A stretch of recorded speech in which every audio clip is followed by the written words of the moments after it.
नमस्कार. आरआरसी नेटवर्कच्या लेटेस्ट बातमीपत्रात मी नेहा आपल्या सगळ्यांचं स्वागत करते. अशा आहेत आजच्या हेडलाईन्स. हेडलाईन्स प्रायोजक आरआरसी ब्रॉडबँड, अकोल्यातील सर्वात स्वस्त आणि वेगवान कनेक्शन. अकोल्याच्या सिटी हॉस्पिटलमध्ये एसीचा भीषण स्फोट. नर्सिंग ॲक्टनुसार मान्यतेचे काय? फायर ऑडिटवर प्रश्नचिन्ह.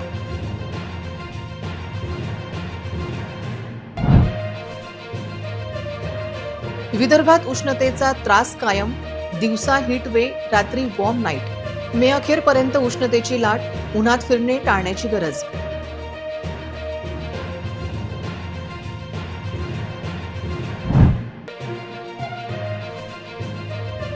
डिझेल टंचाईचा खासगी प्रवासी वाहतूकदारांना मोठा फटका. दरवाढ केल्याने प्रवाशांचा एसटी आणि रेल्वेचा प्रवास.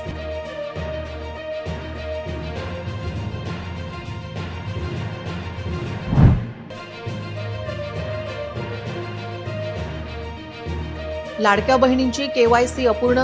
लाभ भेटणे थांबले.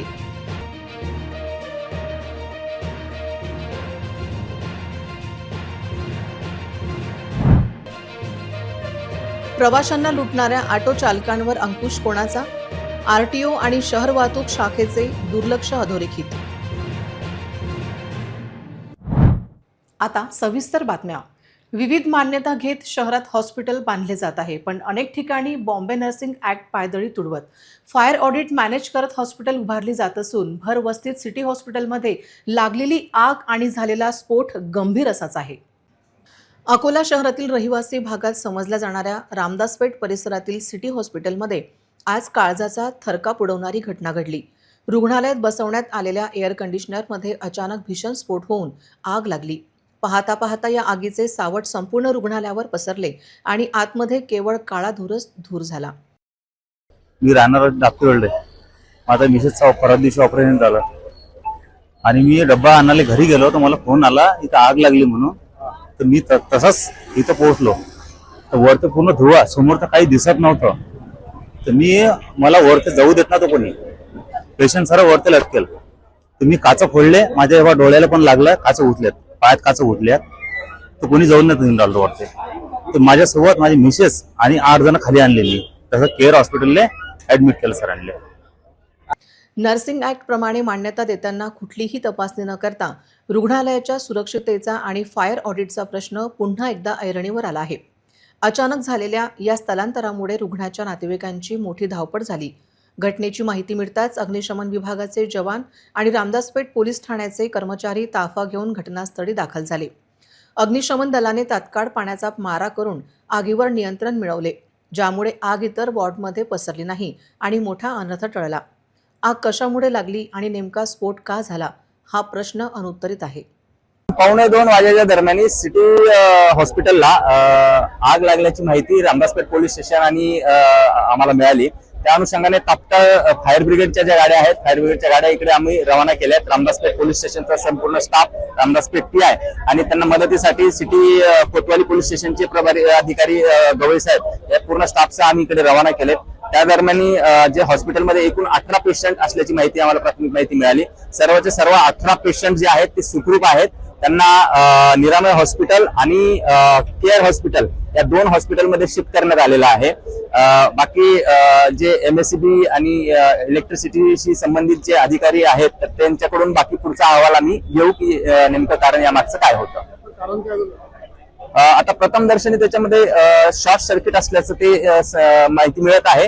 जे AC आहे त्या ACच्या काही वायरिंगला स्पार्क होऊन त्याच्यातून तो धूर तयार झाला अशी ती माहिती आहे प्रथम दर्शनी. बाकी MSCBचा अहवाल आम्ही तपासामध्ये हस्तगत करून बाकी पुढचा तपास यामध्ये करू आम्ही. राज्यातील अनेक शहरांमध्ये तापमानाचे 45 अंशाचा टप्पा ओलांडला असून विदर्भातील परिस्थिती अधिकच चिंताजनक बनली आहे. याच पार्श्वभूमीवर हवामान विभागाकडून आजपासून पुढील 3 दिवस विदर्भातील अकोला, अमरावती आणि वर्धा या 3 जिल्ह्यांना उष्णतेचा रेड अलर्ट जारी करण्यात आला आहे.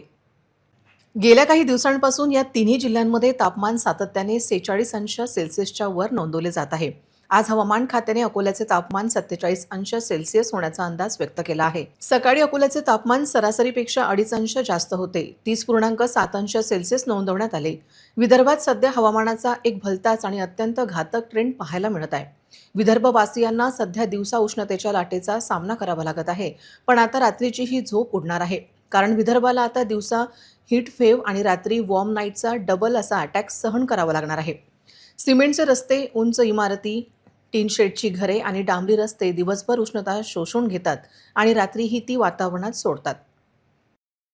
आधीच विविध करांच्या आणि आर्थिक मंदीच्या बोजाखाली दबलेला खासगी लक्झरी बस उद्योग आता पूर्णपणे उद्ध्वस्त होण्याच्या मार्गावर आहे. बाजारात निर्माण झालेली डिझेलची तीव्र टंचाई आणि कडाडलेले भाव यामुळे खासगी बस वाहतूक क्षेत्रावर संकटाचे मोठे वादळ घोंघावू लागले आहे. इंधनाचा खर्च परवडत नसल्याने ट्रॅव्हल्स मालकांवर आपल्या कोट्यवधी रुपयांच्या लक्झरी बसेस जागेवर उभ्या करण्याची वेळ आली आहे. या भीषण परिस्थितीमुळे या उद्योगांवर अवलंबून असलेले हजारो वाहन चालक आणि क्लीनर थेट बेरोजगार होणार का, असा यक्ष प्रश्न निर्माण झाला आहे. डिझेलच्या किमती गगनाला भिडल्यामुळे खासगी ट्रॅव्हल्स चालकांनी तिकिटांच्या दरात प्रचंड वाढ केली आहे. अकोल्यातून मुंबई, पुणे, नागपूर किंवा इंदूर जाणाऱ्या प्रवाशांना आता प्रवासासाठी अव्वाच्या सव्वा आणि अतिरिक्त पैसे मोजावे लागत आहेत. डिझेल मिळत नाही आणि ते मिळतंय ते महाग आहे. मग आम्ही जुन्या दरात गाड्या कशा चालवणार, असा सूर ट्रॅव्हल्स मालकांकडून निघत आहे. मात्र या चढाओढीत सामान्य प्रवाशांचा खिसा मात्र रिकामा होत आहे. खासगी ट्रॅव्हल्सचे तिकीट बजेटच्या बाहेर गेल्यामुळे अकोल्यातील बहुतांश प्रवाशांनी आता लक्झरी बसेसकडे पाठ फिरवली आहे. परिणामी राज्य परिवहन महामंडळाच्या आणि रेल्वे गाड्यांकडे प्रवाशांची प्रचंड गर्दी उसळून लागली आहे. एसटी स्थानक आणि रेल्वे स्थानकावर प्रवाशांचे पाय ठेवायला जागा उरलेली नाही. सरकारी वाहतूक व्यवस्था स्वस्त वाटत असल्याने खासगी ट्रॅव्हल्सचे बुकिंग कमालीचे घटले असून गाड्या रिकाम्या धावण्याची भीती निर्माण झाली आहे. लाडकी बहीण योजनेची वेबसाईट बंद पडल्यामुळे केवायसी प्रक्रियेसाठी महिला बाल कल्याण विभागात महिलांची मोठ्या प्रमाणात गर्दी झाल्याचे चित्र पाहायला मिळाले. वेबसाईटमध्ये तांत्रिक अडचणी निर्माण झाल्याने महिलांना तासनतास प्रतीक्षा करावी लागत असून नागरिकांमध्ये नाराजीचे वातावरण निर्माण झाले आहे. अकोला शहरातील महिला बाल कल्याण विभाग कार्यालयात आज सकाळपासूनच महिलांची मोठी गर्दी पाहायला मिळाली. लाडली बहीण योजनेअंतर्गत केवायसी प्रक्रिया पूर्ण करण्यासाठी आलेल्या महिलांना वेबसाईट बंद असल्यामुळे मोठा मनस्ताप सहन करावा लागला. वेबसाईट तांत्रिक कारणामुळे सुरू होत नसल्याने अनेक महिलांची कामे रखडली. ग्रामीण भागातून आलेल्या महिलांना लांबच प्रवास करून तासनतास कार्यालयात थांबावे लागल्याने संताप व्यक्त करण्यात आला. यावेळी कार्यालय परिसरात मोठी गर्दी झाल्यामुळे गोंधळाचे वातावरण निर्माण झाले होते.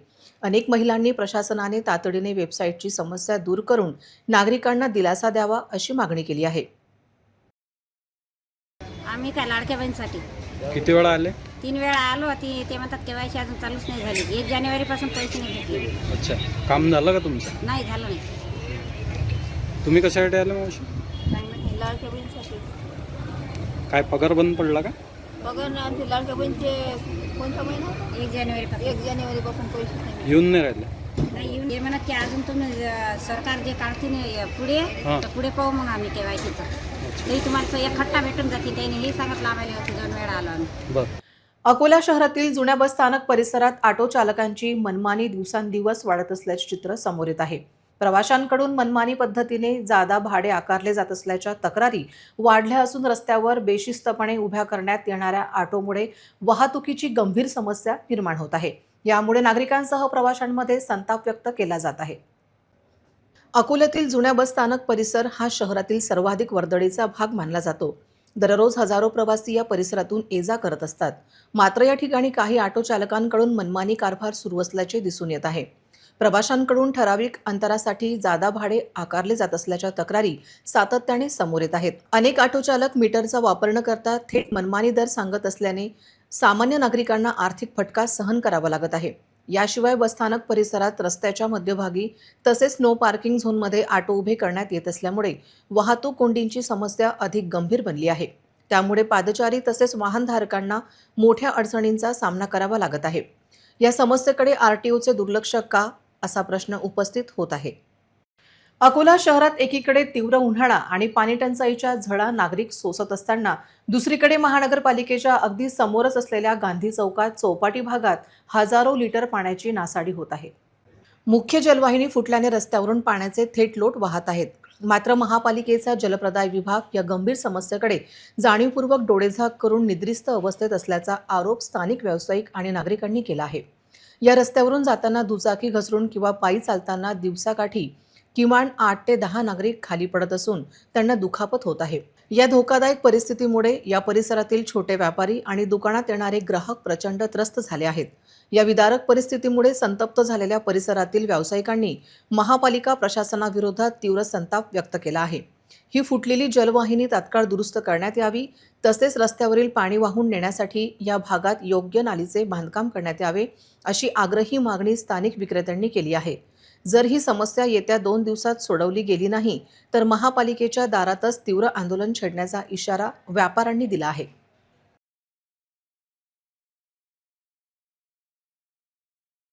यहाँ पे हमारे को नाले की समस्या बहुत हो रही है। यहाँ पे रोज डेली जैसा लोग गिर रहे हैं। उसके बाद में हमारा यहाँ पे जैसा जो कारोबार वगैरह है, हमारे कारोबार करने में बहुत दिक्कत जा रही है।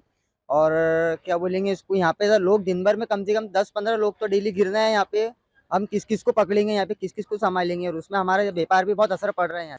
राज्यातील अनेक कृषी उत्पन्न बाजार समित्यांमध्ये शेतकऱ्यांसाठी आरक्षित असलेल्या शेडवर व्यापाऱ्यांनी ताबा मिळवल्याचा गंभीर आरोप समोर आला आहे. त्यामुळे शेतकऱ्यांना आपला शेतमाल उघड्यावर ठेवून विक्री करावी लागत असून अवकाळी पावसामुळे मोठ्या आर्थिक नुकसानीची भीती निर्माण झाली आहे.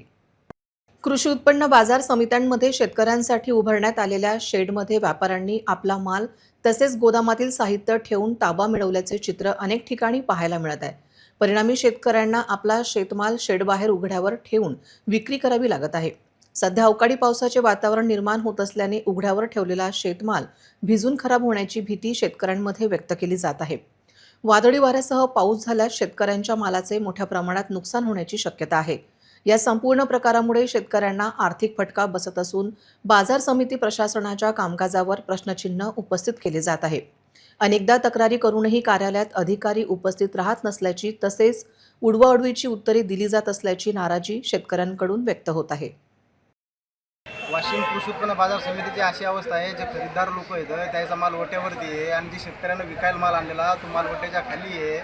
आता मला सांगा, आणि त्याला वारंवार सांगून त्याच्या ऑफिसवर वारंवार सूचना देऊन सुद्धा त्यांच्या ऑफिसवर कोणी हजर राहत नाही. गेलो असता त्यांची मजुरीची भाषा आहे, ते म्हणतात तुम्हाला काय करायचं ते करून घ्या. येत्या 72 तासाच्या आत जर यांनी या खरेदीदाराचा माल या ओट्यावर नाही हटवला. महानगरातील श्री श्यामप्रेमी सावरे ग्रुपच्या वतीने राजराजेश्वर नगरीच्या इतिहासात प्रथमच एका भव्य भक्ती संगीत उत्सवाचे आयोजन करण्यात आले आहे. श्री श्याम महाकाल महोत्सव या नावाने होणाऱ्या या सोहळ्यात राष्ट्रीय स्तरावरील दिग्गज भजनकार अकोलेकरांना मंत्रमुग्ध करणार आहेत. गीतानगर परिसरातील रामदेव बाबा श्याम बाबा मंदिरात पार पडलेल्या पत्रकार परिषदेत आयोजकांनी या महोत्सवाची सविस्तर माहिती दिली.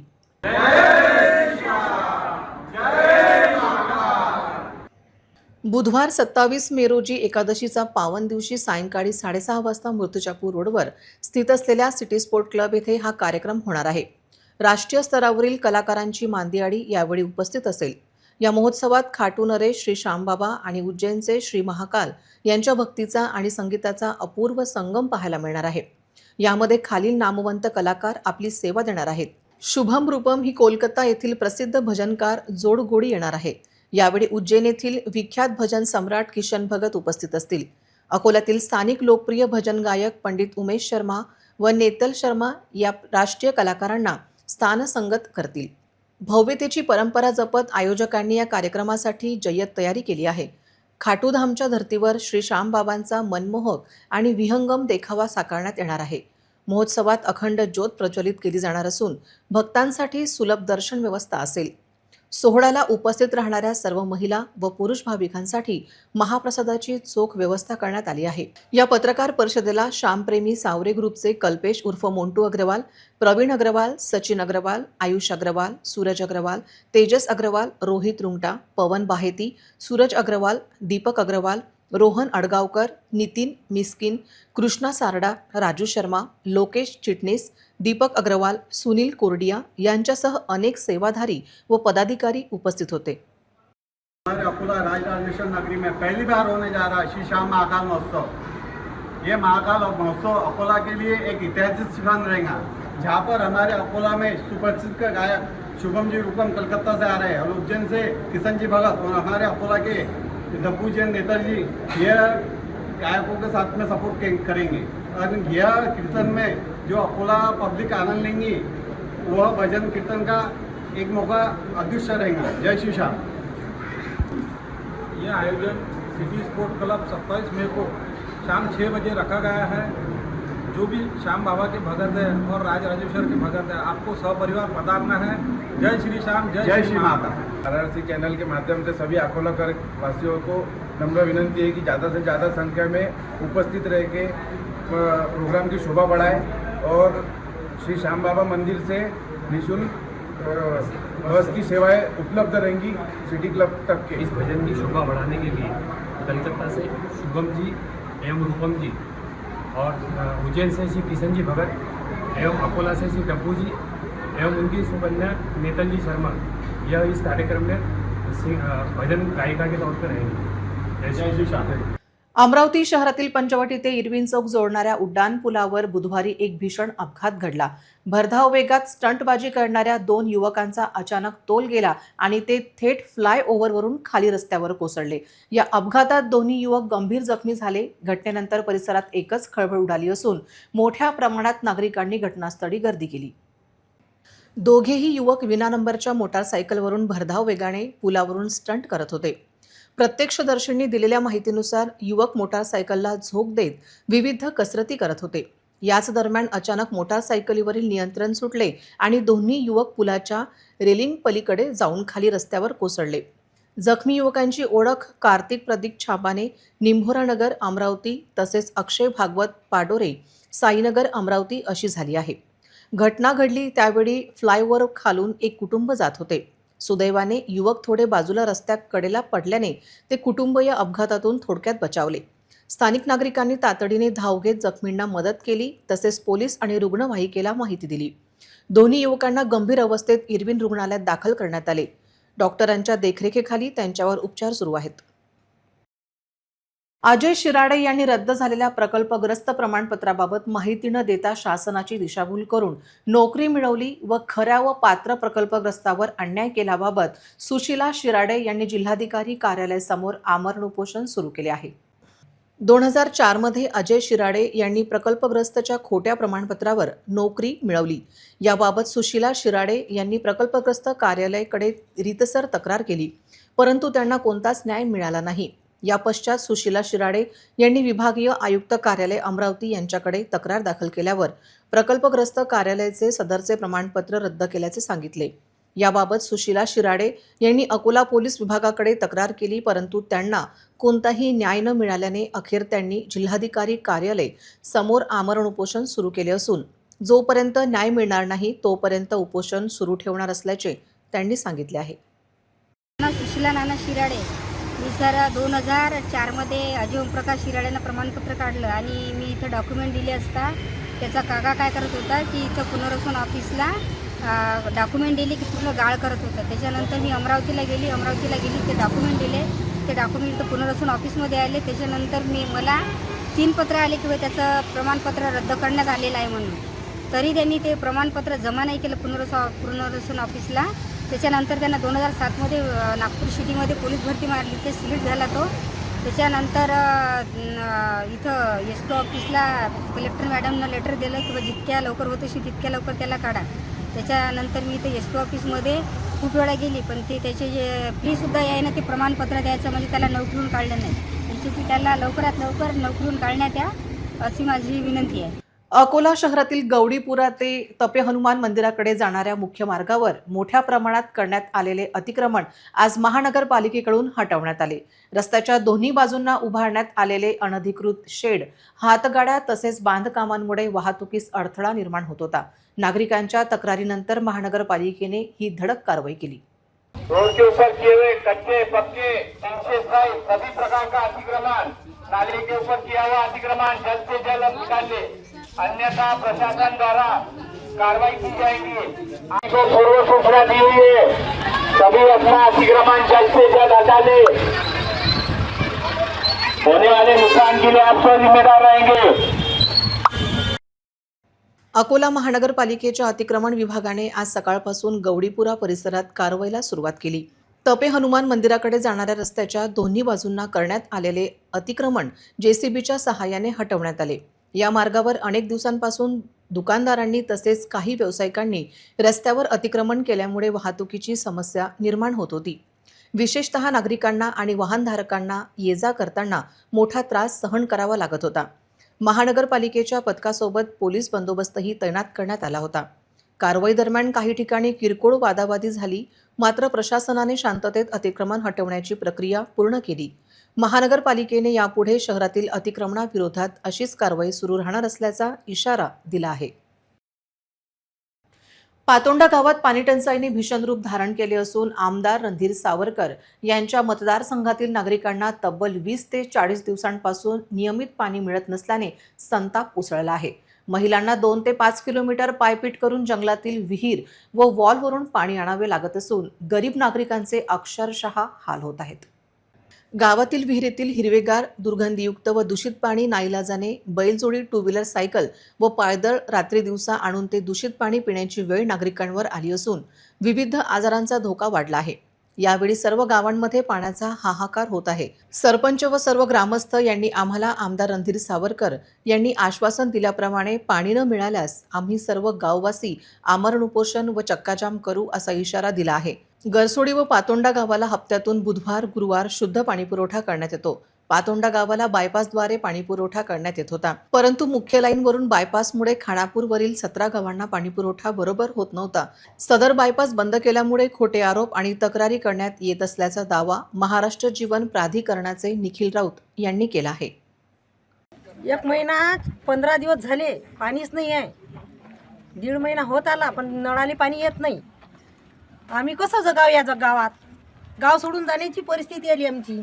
रात्रभर जागून 4-4 दिवस पाणी मिळत नाही. सरपंचाला विचारलं की आज येते. दिनेश खबरखडे यांच्या वावरात विहीर आहे, तिथून पाणी आणलं. तिथलं पाणी सर्व हिरवंगार आहे, ते काही आम्हाला पिण्याजोगं नाही आहे. त्याच्यामुळे मुलांच्या तब्येता खराब होऊन राहिल्या, मुलं बाळ बिमार पडून राहिले. आणि पुसाट्याचा वाल आमच्या गावापासून 10 किलोमीटर दूर अंतरावर आहे. तिथून पाणी आणलं पायी जाऊन. माणसांनी कामावर जावं की पाणी आणा, की बायांनी जावं पैदल जाऊन. ऊन किती तापून राहिलं, पिण्याला पाणी नाही. आणि गावाची परिस्थिती खूप गंभीर आहे. दुष्काळ 1 महिन्यापासून आमच्या गावात पाणी भेटून राहिलं नाही. आम्ही 2-2 किलोमीटरवर पाण्याला जातो. झिऱ्याचं, नदीचं, नाल्याचं, धुऱ्याचं पाणी पियाले आणतो. आमच्या अंगाले पाणी नाही, आमच्या पियाले पाणी नाही, आमच्या लेकरा बाकराले पाणी नाही, आमच्या घरादाराले पाणी नाही. आणि तुमच्या मतानं काय करायचं असेल तुम्ही करा, जे आमच्या मतानं करायचं असेल ते आम्ही करतो. उपेशनाला बसतो आम्ही, तर ते कुठले जाऊ उपेशन बसतो आम्ही. सबना महिला मंडळाला 2 ट्रॅक्टर भरून. आमच्या गावामध्ये सुमारे 45 दिवसापासून पाण्याला थेंबही नाही, पिण्याचे नाही ना वापरायचे नाही. कुठल्याच प्रकारचे पाण्याचे स्रोत इथं उपलब्ध नाही. आम्ही 1.5-2-2.5 किलोमीटरवरून पिण्याचे पाणी डोक्यावर किंवा बंडीने आणतो. आमचे अतोनात हाल सुरू आहेत. शासनाने याच्याकडे लक्ष द्यावे. सध्याची परिस्थिती अशी आहे की आम्हाला कुटाशाच्या टाकीवरून पाणी देणं चालू आहे. तेच लाईन 3 वर्षांनी चालू केली होती इंगळे साहेबांनी. ते लाईन बंद केली. 15 दिवस त्यांनी पाणी सोडून चेक करून पाणी, त्याच्यात दूषित पाणी येत होतं, एकदम गांडूळ येत होते, जंतू येत होते. त्यांनी ते त्यांच्या लक्षात आलं, त्यांनी बंद केलं. आणि आता राऊत साहेबांनी ते परत तेच चालू केली. आम्ही त्यांना सांगायला गेलो, ते म्हणतात की तुम्हाला त्या मेन लाईनून पाणी भेटत नाही. वाशिमच्या कारंजा शहरात मोठी घरफोडी करणाऱ्या एका अट्टल चोरट्याला पोलिसांनी बेड्या ठोकल्या आहेत. दरम्यान आरोपीकडून लाखोंचा मुद्देमाल जप्त करण्यात आला असून अब्दुल नौशाद असे चोरट्याचे नाव आहे. पुढील तपास पोलीस करीत आहेत. वाशिम जिल्ह्यातील कारंजा लाड येथे मोठी घरफोडी उघडकीस आणण्यात पोलिसांना यश आले आहे. तब्बल 15 तोळे सोने, रोख रक्कम आणि 2 घड्याळे चोरी करणाऱ्या आरोपीला पोलिसांनी अटक केली आहे. मेमम कॉलनीतील रहिवासी जामील रहीम शेख यांच्या घरात 3 मे रोजी पहाटे 4:30च्या सुमारास अज्ञात चोरट्याने घराचे कुलूप तोडून प्रवेश केला होता. यावेळी घरातील बेडरूममधील कपाटातून सोन्याचे दागिने, रोख रक्कम आणि 2 घड्याळे असा एकूण 17,30,000 रुपयांचा मुद्देमाल चोरून नेण्यात आला होता. घटनेनंतर पोलिसांनी तपासाची चक्रे वेगाने फिरवत गुप्त माहितीच्या आधारे एका 20 वर्षीय युवकाला ताब्यात घेतले. चौकशी दरम्यान त्याने चोरीची कबुली दिली. दरम्यान आरोपी नौशादकडून चोरीतील 16,10,000 रुपयांचा मुद्देमाल जप्त करण्यात आला आहे. आणखी काही घरफोडीच्या गुन्ह्यात आरोपीचे समावेश आहे का याचा पुढील तपास केला जात आहे. अल्पवयीन मुलीने घरात घुसून 2 मुलांनी आपल्यावर चाकू हल्ला केल्याचा बनाव करून आईला घटना झाल्याचे सांगितले. मात्र पोलिसांच्या तपासात तिचे पितळ उघडे पडताच ती पोपटासारखी बोलू लागली. या घटनेमुळे सोशल मीडियावर अनेक बातम्या प्रसारित झाल्या होत्या. पोलीस स्टेशन दर्यापूर येथे 20 मे रोजी दुपारी आनंद नगरात राहणाऱ्या अल्पवयीन मुलीवर 2 अज्ञात इसमांनी चाकू हल्ला करण्याचा प्रयत्न केला अशी तक्रार पोलीस स्टेशनला आली होती. याबाबत सोशल मीडियावर बऱ्याच न्यूज प्रसारित झाल्या. घटनेचे गांभीर्य लक्षात घेऊन उपविभागीय पोलीस अधिकारी सतीश कुलकर्णी व पोलीस निरीक्षक सुनील वानखडे यांनी सूत्र हालवून आरोपींच्या शोधासाठी 2 स्वतंत्र पथक तयार करून मोहीम राबवली. तसेच घटनेची शहानिशा करिता मुलगी व तिची आई यांना पोलीस निरीक्षक नम्रता राठोड यांनी पीडितेला विश्वासात घेऊन विचारपूस केली असता तिने माझ्यावर हल्ला झाला असे सांगितले. परंतु मुलगी खोटी बोलत असल्याचा महिला अधिकारी यांना संशय आला. तसेच आनंदनगरातील सीसीटीव्ही पोलिसांनी पाहिली असता घटने दरम्यान कोणतीही मोटारसायकल तेथून जाताना अथवा येताना दिसली नाही. मुलीची पुन्हा विचारपूस केली तेव्हा काल रात्री माझी आई माझ्यावर रागवली होती. त्या टेन्शननी मी किचनमध्ये चाकूने भाजी कापत असताना नकळत मनात काय विचार आला मला कळले नाही आणि त्याच चाकूने डावे हातावर व गळ्यावर चाकू ओढून पाहता असता माझे हाताचे व गळ्याजवळून रक्त निघाले म्हणून मी घाबरून माझे आईला फोन करून घरी बोलावले. आई सुद्धा रक्त पाहून घाबरली. तिने काय झाले असे विचारले. मी घाबरली असल्याने आईला खोटे सांगितले की 2 मुले तोंडाला स्कार्फ बांधून आले. त्यातील एकाने माझ्या डाव्या हातावर व गळ्यावर चाकू लावला. मी त्यांना धक्का देऊन कल्ला केला म्हणून ते दोघे पळून गेले.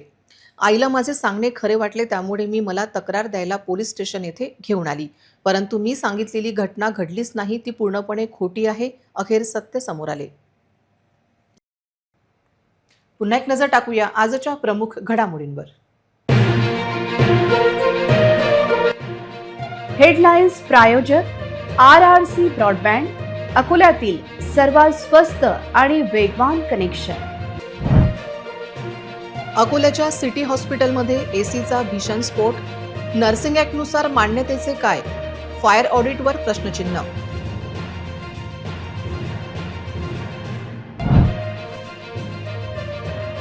विदर्भात उष्णतेचा त्रास कायम. दिवसा हीट वे, रात्री वॉर्म नाईट. मे अखेरपर्यंत उष्णतेची लाट. उन्हात फिरणे टाळण्याची गरज.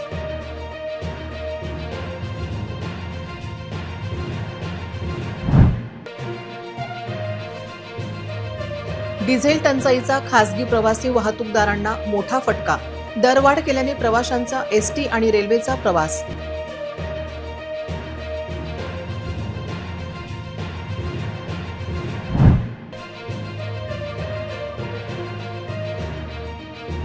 लाडक्या बहिणींची KYC अपूर्ण.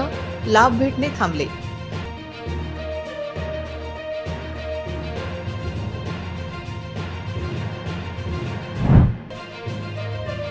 प्रवाशांना लुटणाऱ्या ऑटो चालकांवर अंकुश कोणाचा?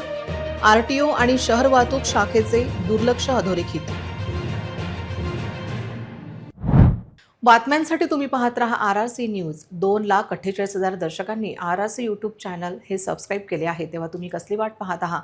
तुम्ही पण सबस्क्राईब करा आणि बेल आयकॉन क्लिक करत RRCच्या बातम्या निरंतर पहा. तुमच्या मोबाईलवर नोटिफिकेशन मिळवण्यासाठी सबस्क्राईब करा RRCचे हे यूट्यूब चॅनल. लाईक आणि फॉरवर्ड करा RRC डिजिटल अकोलाचे हे न्यूज बुलेटिन. पुन्हा भेटूया लेटेस्ट बातम्यांसह नवीन बातमीपत्रात. तोवर नमस्कार.